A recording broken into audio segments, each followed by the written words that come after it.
lots of people started going down to Mexico to look for magic mushrooms. And then in the mid-1970s, a number of books came out that reflected the interest in these mushrooms, particularly on the west coast of North America.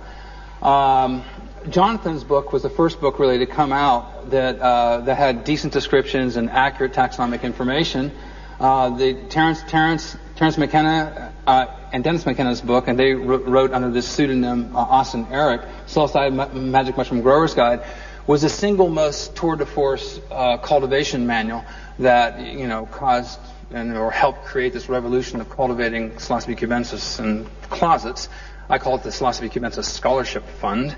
And I know many, many people who finance their tuitions through colleges by growing Psilocybe cubensis in their closets. They owe a debt to Psilocybe cubensis for their education. And then there's a number of other books, Growing Wild Mushrooms. This is on the second international conference on psychoactive mushrooms. And then of all books to come out, it was one of the strangest books is the Golden Guide to Hallucinogenic Plants. Go figure. I mean, I don't know how the Golden Guide series is marketed to children, if you don't know this. And so how this book ever got past the editors and got published is still a mystery to me. Then Stephen Pollack produced this book, and this is my first book that was published in 1976. And then this led to a lot of people going to Mexico to look for the magic mushrooms. And this is Manuel Torres. And these are relatively small specimens, but perfectly adequate for spore prints of Psilocybe cubensis. And then the revolution in growing magic mushrooms at home began. And Psilocybe cubensis cultivation in the United States primarily started as in jars. The huge amounts of Mason and Kerr canning jars were being ordered, by the 100 case load directly from the factories. I'm sure that these two companies did not mind. And Psilocybe cubensis could be grown in a variety of ways. One of the more popular ways now in North America is in the months of July, August, and September, what we call leached cow manure, which is when they use separators to separate the roughage from the urea, and they spray back the urea slurry back onto the fields. They create these huge piles of roughage material. And many keen cultivators have discovered that these piles heat up naturally by themselves. They self-pasteurize. You can dig into these piles and bring them out. It's already ready-made compost. You add spawn to it, and then people go. And this is outdoor cultivation with hoops and black plastic, or what we call remake cloth, which is a kind of a bug-out cloth. And you can do outdoor or bed cultivation and grow literally hundreds and hundreds of pounds outdoors, kind of semi-naturally. The advantage of this is you have entropy as an ally. Should you have insects coming in, they go away, and there's natural predators out there to the insects. So this is one of the more favored ways, and really not discussed by anybody in any book. That is the simplest way to, in a sense, fly under cover of the U.S. government, because the growing cycle is very short. It's outdoors. It doesn't kind of meet the description of a laboratory, underground drug laboratory. It's more in the garden environment, in amongst the vegetables, etc.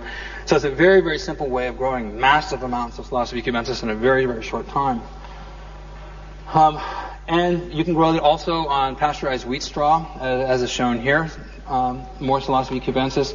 When you're getting over about 4 pounds per square foot, or 2 kilograms, I don't know what it converts to in square meters, around 2 to 5 pounds per square foot of Psilocybe cubensis fresh weight. That's pretty much the average good yield. And when you're a master cultivator, you're getting 7 pounds per square foot, which is fresh weight. So that's almost 3/4 of a pound dry weight.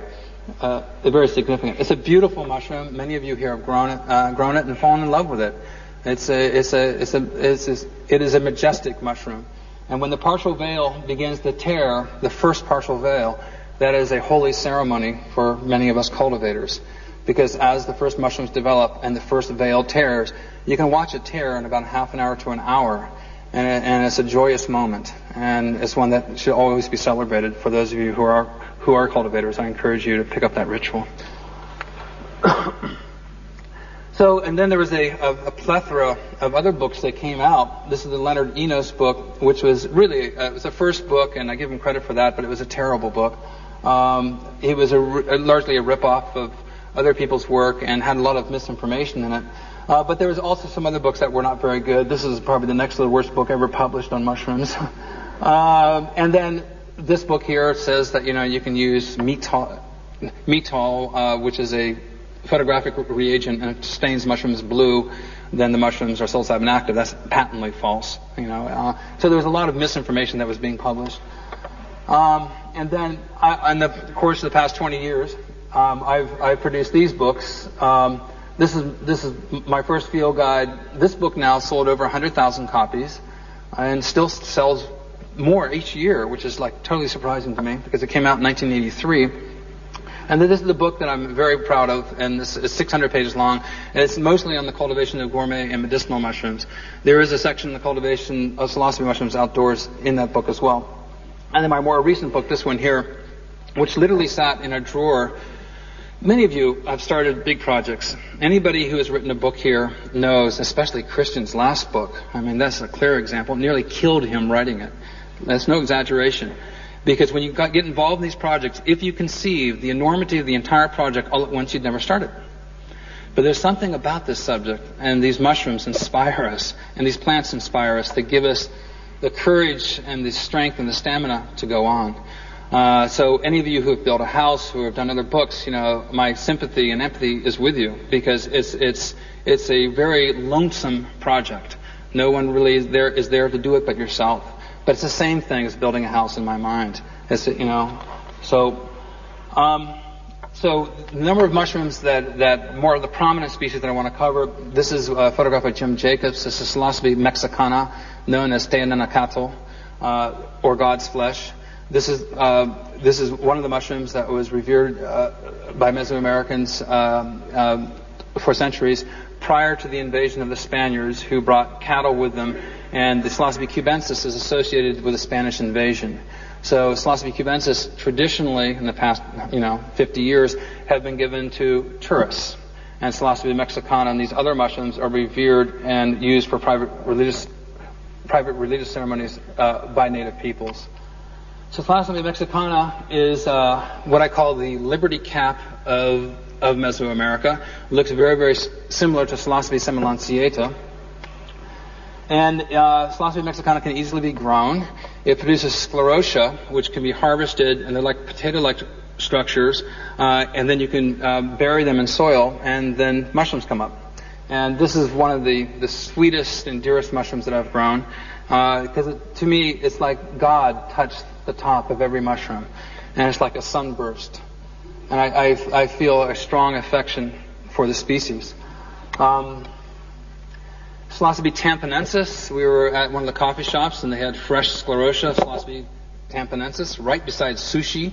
I mean, where else in the world can you get sushi and Psilocybe tamponensis sclerotia side by side? But in Amsterdam, I love this city. And it is very similar in appearance to the temperate relative Psilocybe